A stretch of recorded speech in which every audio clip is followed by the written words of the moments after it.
Welcome, everybody, to another episode of Let's Make Dinner, your audio library of amazing dinner recipes you can always get on the table. I'm your host, Susie Weinrich.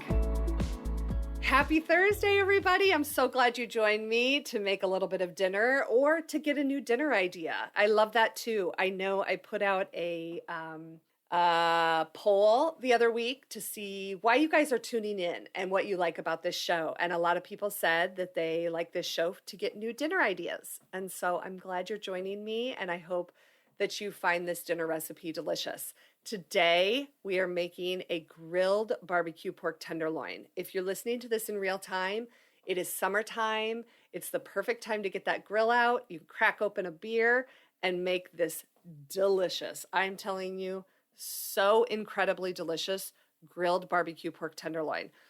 The last time I made this, we had a ton left over in the fridge, and I ate it all week with the homemade barbecue sauce, just dipping it. I would eat it cold right out of the fridge. And let me tell you this too. What I love about this pork tenderloin is you can actually reheat it in the microwave, like reheat slices, and it doesn't overcook. I found that even the tail end of the pork tenderloin that can sometimes get overcooked just even on the grill, I would reheat that in the microwave and it still was super tender. So you're going to love this. I think that it's a great substitute for grilled steak because you still have a ton of flavor and it's super tender, but it's not as expensive. So this is a super economical cut of meat that you can pop on the grill and have for dinner.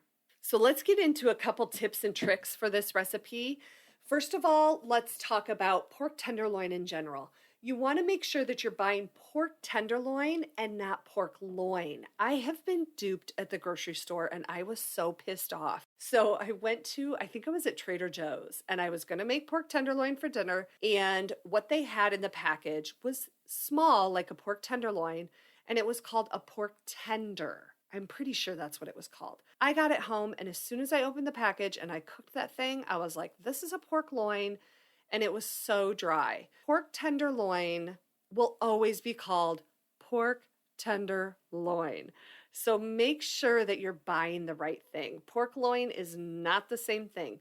Generally, pork loin is going to be much bigger around and look more like a roast than a long, skinny pork tenderloin. So just be aware that they put weird names on pork loin at the grocery store. I feel like to make you think that you're buying pork tenderloin. I don't know if they're really trying to dupe us, but that's what I feel like. So just make sure that the package says pork tenderloin. And a lot of times, your pork tenderloin will actually come in packages of 2 because they are quite small. So a lot of times they'll put 2 in a package just to give you more in there. I don't know why they do it. The other thing about pork tenderloin is that they usually have a thicker end and then kind of like a tail end. The end part kind of tapers off into a really skinny end. There are 2 ways you can avoid that overcooking. The first one is to actually double it over onto the pork tenderloin and tie it up so that it's equal thickness from end to end. That's one option. What I usually do, I don't take the time to tie it up. I will usually position my pork tenderloin on the grill so that that thicker end is closer to the direct heat and that little tail end is further away so that it's not cooking as quickly as that thicker end. Also with this recipe, I have a homemade barbecue sauce recipe that you can make. It's super easy to make, and really you just need to have butter, onion, ketchup, Worcestershire sauce, brown sugar, and then a bunch of spices from your spice cabinet. So if you have those things, I highly recommend trying to make your own barbecue sauce. But if you're like, yeah, I'm not doing that, just grab the barbecue sauce that you love at the grocery store or your favorite barbecue restaurant. I live here in Kansas City, and we have some excellent barbecue restaurants that sell their sauce. All right, so the rest of the tips and tricks that I have, I'm going to kind of go over in the recipe as we walk through making this grilled pork tenderloin. So let's get right into it. So this recipe has 2 layers of barbecue flavor. We're going to do a wet rub to marinate the pork tenderloin, and then we're going to baste it with barbecue sauce. Let's start with that wet barbecue rub. So in a small bowl, you're going to mix together 2 tablespoons of extra virgin olive oil, 2 tablespoons of Worcestershire sauce, 2 teaspoons of coarse ground black pepper, 2 teaspoons of chili powder, 2 teaspoons of garlic powder, 1 teaspoon of onion powder, 2 teaspoons of kosher salt, 1 teaspoon of ground cumin, and half a teaspoon of smoked paprika. Give that a really good stir, and that is your wet rub. So then, here is a great tip. You're going to end up wrapping these pork tenderloins in plastic wrap. So what I recommend is laying out big sheets, 2 big sheets of plastic wrap on your countertop. Now take your 2 pork tenderloins and place one on each one of those plastic wrap sheets. Now is the time that you can slather those pork tenderloins with that wet rub, and you're not making a mess anywhere. You're going to then wrap those pork tenderloins up right in that plastic wrap, and all of the mess is contained right in that plastic wrap. Now what you want to do is you can either pop those into a Ziploc bag, or you can pop them into just a rimmed baking pan and pop them in the fridge. You're going to marinate these for anywhere from 4 hours to 48 hours. So basically, if you're short on time, do those 4 hours. If you want to work ahead, do it 2 days. But a great time to aim for is about that 24-hour mark. So if you can do it the day before and have it ready for the next day for dinner, that's perfect. All right, so say your 24 hours has gone by, and now it's time to grill these pork tenderloins. So what you want to do is remove them from the fridge, and we're going to let them sit at room temperature for about 30 minutes before we get them on the grill. This is actually called tempering, and you're just letting the meat rest at room temperature to kind of warm up. And I don't mean warm up like we're going to start growing bacteria. I mean, you're just going to take that chill off so that when you do put it on the grill, it's going to cook more evenly. So set those out at room temp, and then you're going to set your grill up for direct high heat cooking and indirect heat cooking. So if you have a charcoal grill, which is what I grill on, I set all of those charcoals up, the hot charcoal, on one side of the grill. That's the direct side. And we're actually not going to use that side. We're only going to cook on the indirect side. Also, while my grill is heating up, what I like to do is make that barbecue sauce. So if you are also going to make the barbecue sauce, let me run over that really quick. It's so simple. In just like a medium-sized saucepan, you're going to melt 4 tablespoons of butter. Then you're going to add a 1/4 cup of very finely diced onion. And I like to use either a white or a yellow onion here.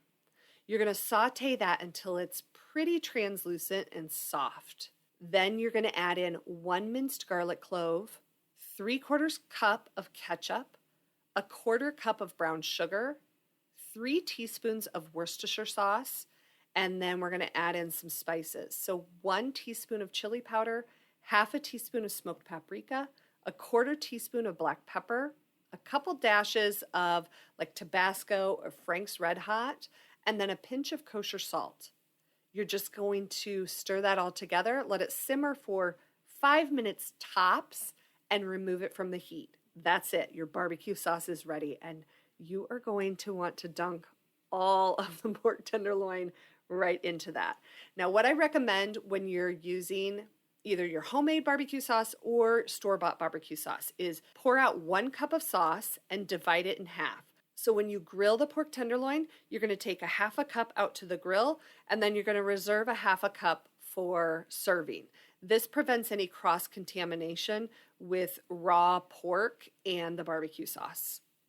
Okay, now that you've got all the bits and parts ready and the grill's all fired up, let's go over grilling your pork tenderloin. So like I said before, we're actually going to grill your pork tenderloin over indirect heat. What I recommend is laying the 2 pork tenderloins over indirect heat with the thicker end towards the direct heat. So that's going to cook a little bit faster.